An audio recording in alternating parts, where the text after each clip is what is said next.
So last episode, we talked a bit about how Final Fantasy has changed over the years. Whether for better or worse, you have to admit that things look a lot different than they used to. Change isn't always bad, and I've heard that the games are still doing well in Japan, but here in the States I'm not really sure what their core demographic is. I mean, after all, you could debate this, but technically there's no longer any gameplay, is there? During combat, you no longer really control the party, and due to the prevalence of cutscenes these days, you don't really get to choose dialogue options like you used to. Mainly, you're just along for the ride, and it's like a movie, but kinda boring. Well, I think they're boring. It's like the games have all gotten to be about insecure people standing around trying to blame each other for not knowing the answers. The games are like a psychedelic drug trip through the Blair Witch Project. Only the witch is actually just a dude in stupid clothes from one of those old drug PSAs, and his motivations are totally incomprehensible. I imagine there's probably a lot of reasons you could come up with why these games have gotten to be the way they are, but it's worth looking at some of the guys who run this stuff. Of particular note is a guy named Montomo Toriyama, who got involved with Final Fantasy in 1994, around the time that Final Fantasy VI was being launched. He lacked experience, but he was put to work in Final Fantasy VII directing the cutscenes for the Honeybee Inn, which most of us remember as being one of the more unsettling parts of the game. It's where the main character goes to a bath, and then a bunch of guys walk in, and, some things are implied. Non-consensually implied, for that matter.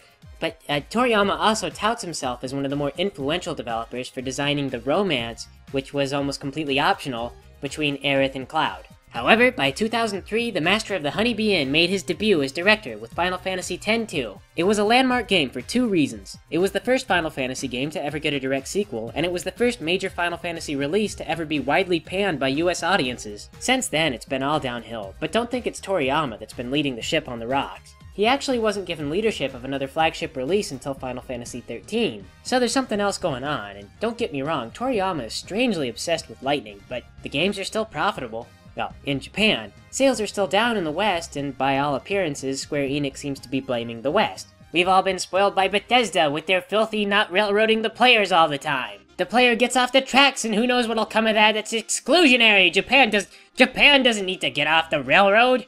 What do you mean you want to name the characters like you No! When you could name the characters, you just changed all their names to things like poop and stupid, so when they had romance, you laughed. Well, that is not what we intended, and from now on you're gonna laugh because the writing is terrible.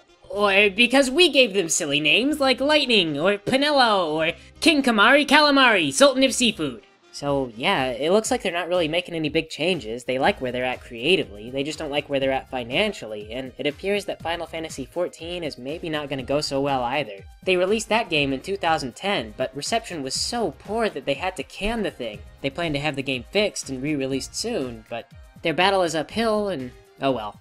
Let's enjoy what we've got. Let's get back to our game. So here we go, about to stay at the inn. 1 GP per night. Yes, it is deceptively cheap. Because the true cost is your soul. Or actually, okay, it's more like there's no reason for this inn to even exist. It's a small town, no one ever goes here, no one would ever pay to stay here.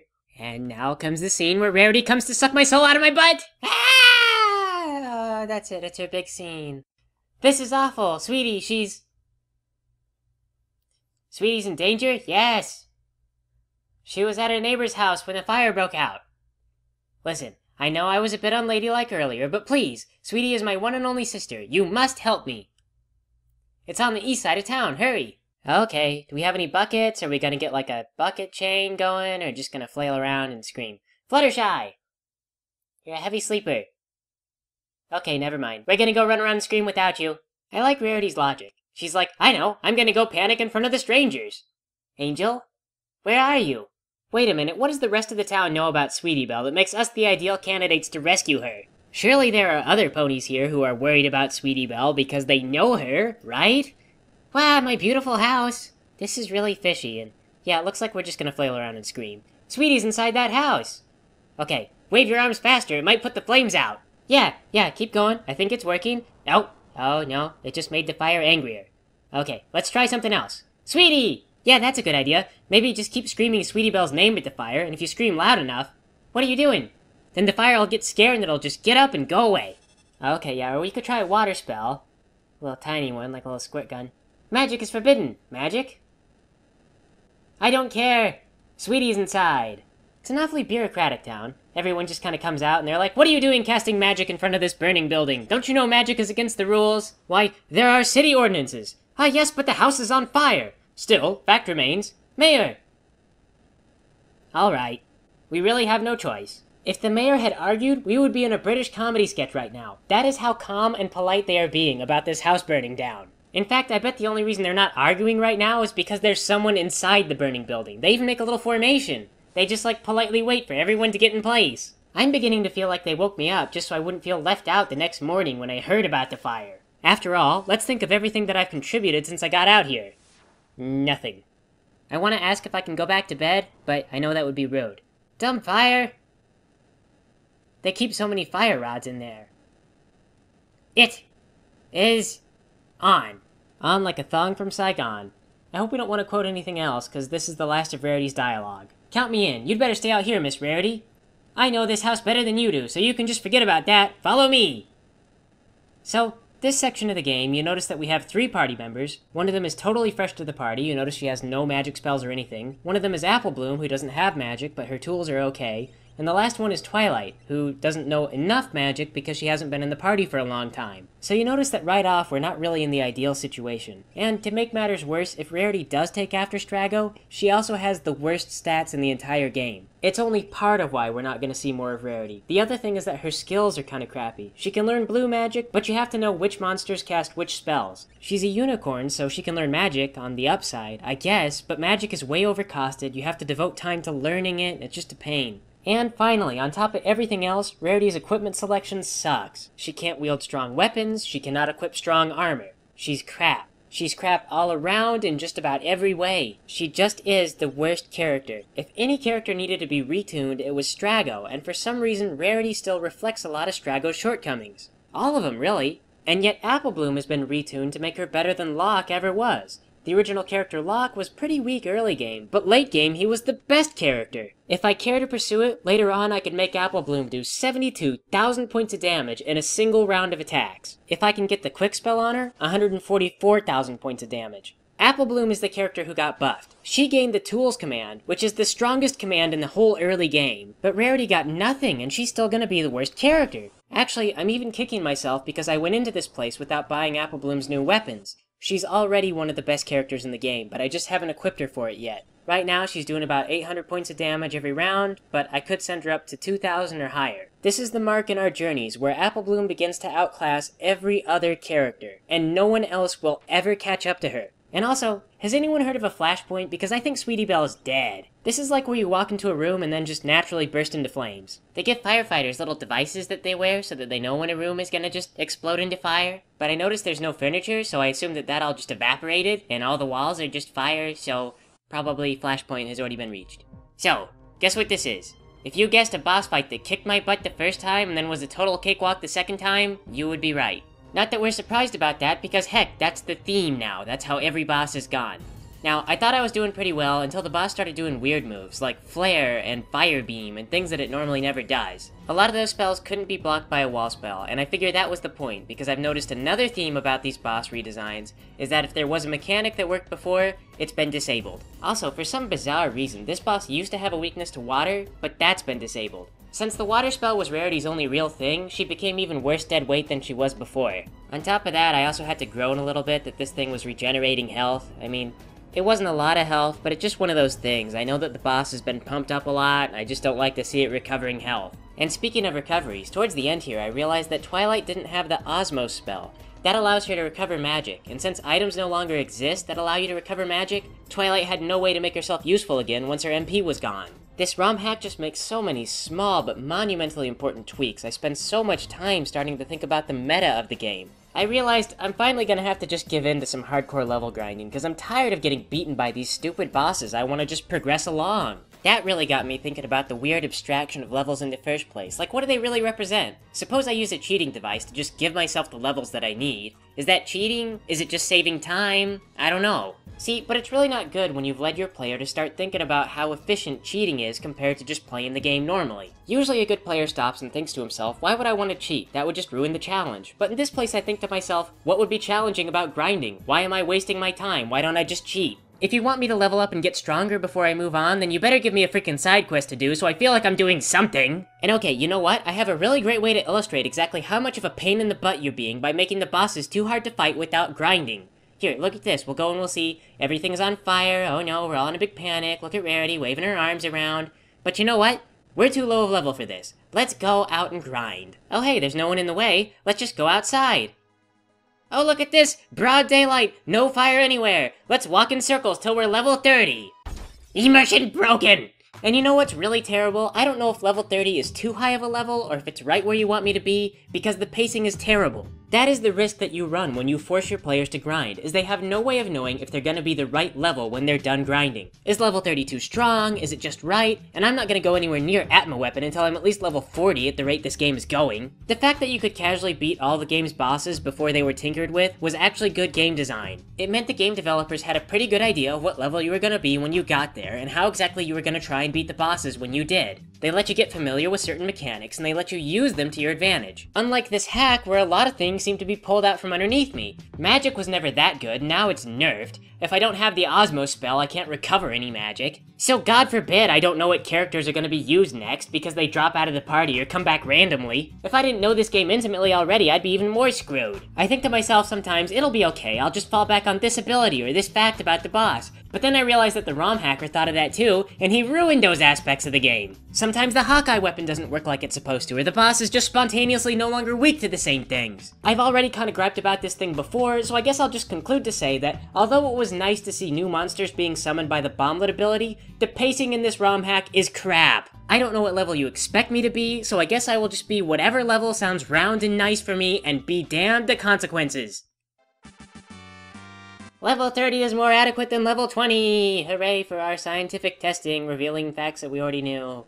Ah yes, the victory dance. Always essential. Sweetie, where are you? Oh, of course, in the room just a little bit further back. I didn't even look there. I like her sprite for unconsciousness. It's diagonal and no one else does that, so it looks suitably silly. Hey Interceptor, how did you get in here? I mean, like, we're upstairs, in a fiery room. Too late! Too late for what? We all dead?